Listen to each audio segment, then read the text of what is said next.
I used to know someone, let's call him Fred, whose core practice was basically just to say that everything was just phenomena. It sounds kind of trite, but actually it was very powerful. So you could speak to him and say, well, I've been taken up into the heavens by angels and shown the mysteries of creation. And you would say, oh, just phenomena. Or you could say that my brain was fried by cosmic consciousness during a meditation session, and I now see the energies flowing throughout the cosmos. And he would just say, just phenomena. Or, Shiva appeared to me and did whatever, just phenomena. I have an astral body, I can travel around the universe at will, just phenomena. Because phenomena, we live in the phenomenal world, and as thinking and sensing beings, that's basically what we know. The world of phenomena. Is that the case after death? I really don't know, and what's more, I actually care even less. And as far as phenomena is concerned, or are concerned, if you can talk about it, it's not worth talking about. Or rather, I should say, the world beyond phenomena. If you're trying to talk about the world beyond phenomena, then the talk is worth nothing, obviously. Kant understood this very well. But I'm bringing this point up because I'm going to be going into part one of Spinoza's Ethics at some point in the next few weeks, during March anyway. And we're going to be talking about all those things that I've mentioned before: substance, attributes, modes, blah blah blah. Do we know substance? Well, as I've said many times, the thing that we do know is we know existence, the essence of God. We don't know God, Him itself, but we know the essence of God, which is existence, and we can sense existence. And in fact, it's the only thing that's really real. It's what I've said before is the uber common notion. It's the one thing that is common to everything. But even here, there are, little twists and turns that are not so easy to iron out. So when we're asleep, in deep dreamless sleep, what happens to existence? I'm not going to answer that one. It's one for people to ponder on. But what happens to existence when we're in deep dreamless sleep? So, Spinoza talks about existence being the essence of God. He talks about all these things like substance and attributes. Do these things matter to us? Well, yes and no. Let me tell you how they're not the least bit important. As I've mentioned in the previous podcast, the one that I put on YouTube, the only really important question that a person needs to ask at any particular moment in time is, how am I feeling right now? This is what some philosophers would call, it's instrumental. We're talking about the instrumentality of life, the functionality of life. I've known people who have had some kind of experience of oneness, the thing that Spinoza talks about, realizing that the mind is one with the mind of nature. I've met people not wackos, people who seem to have some intelligence. Has it made a huge difference to their life? Well, no, not really. We go looking for the extraordinary. Oh my God, I've realized that my mind is one with the mind of nature. Oh, look at that git over there. He's just run that key down the side of my car. And that's how it is. While we have a body, as Spinoza says in part 4, we will have passions.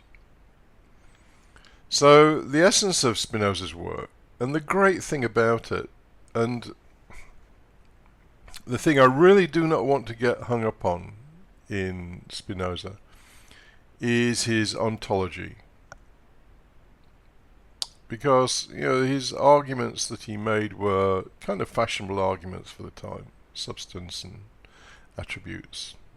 Descartes had talked about those things.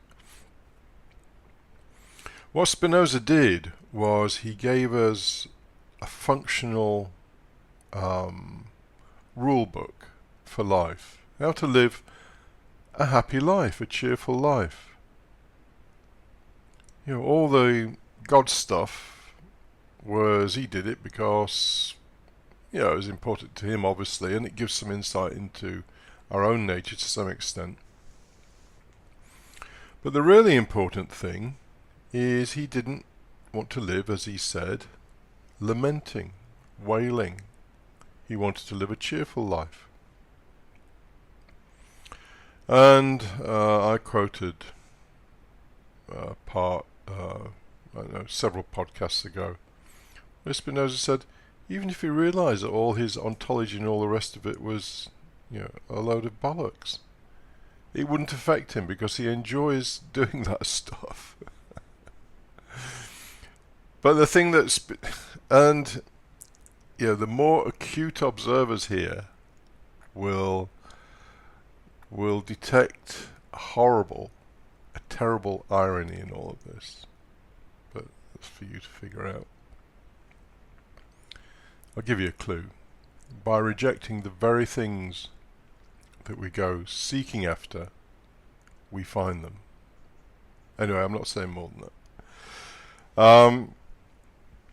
So Spinoza, he didn't set out on his voyage, as he defines at the start of the improvement of the understanding. He didn't set out on that voyage with the aim of defining God. He set out because he found ordinary life futile and meaningless. His first sentence in the improvement of the understanding. And so he went on a search for something that was a source of never-ending joy for him. And the thing that he found was understanding. If you read part 4 and part 5 of the Ethics, it's fairly clear what he found to be the source of his own joy.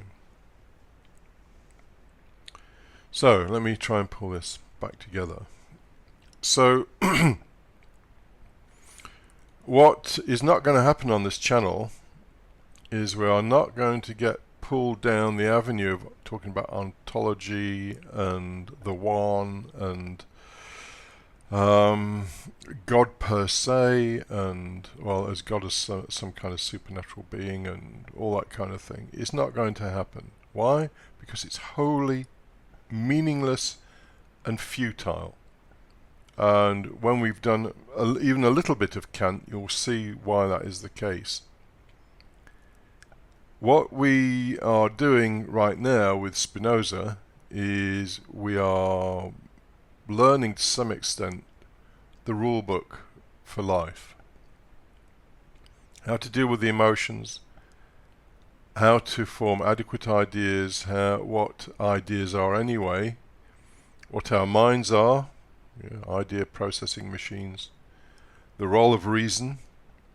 And you have to remember that Spinoza's final work, which was the Political Treatise, is all about the application of reason to making life bearable for human beings on this planet. Not that it's been wholly adopted, but... So Spinoza is not primarily engaged in, all the God stuff. He's looking for ways to make life meaningful, not meaningful, just for people to live a happy life. So we're primarily interested in phenomena. Now, once we've dealt with Kant, that hopefully will mean much, much more. Because once you define the boundaries around what phenomena are, then you have some sense, and I don't know where the sense comes from, but you have some sense of what lies outside of phenomena. Because our world is bounded by our senses, space, time, and by the way we think, because we think in a certain way. We can't think 10 things at the same time, for example. We can't,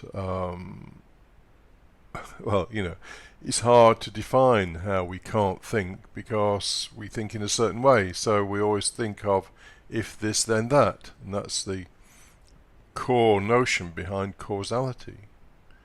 If I throw a match on that pile of straw, then there will be a fire. If I tell this person that they are the most gorgeous person I've ever met, then they will like me. That's the way our minds work. It's a bounded thing. So that's what we're interested in. We're interested in the phenomenal world because that is the only thing we can talk about. If I was to try and talk about the noumenal world or the world of whatever you want, the unconditioned spirit, whatever, it would make no sense because the minute you open your mouth, you're in the world of phenomena.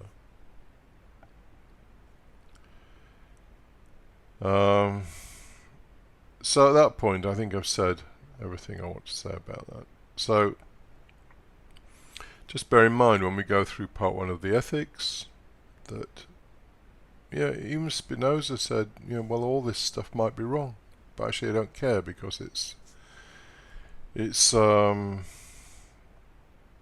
enjoy doing it. I enjoy thinking and try to understand these things.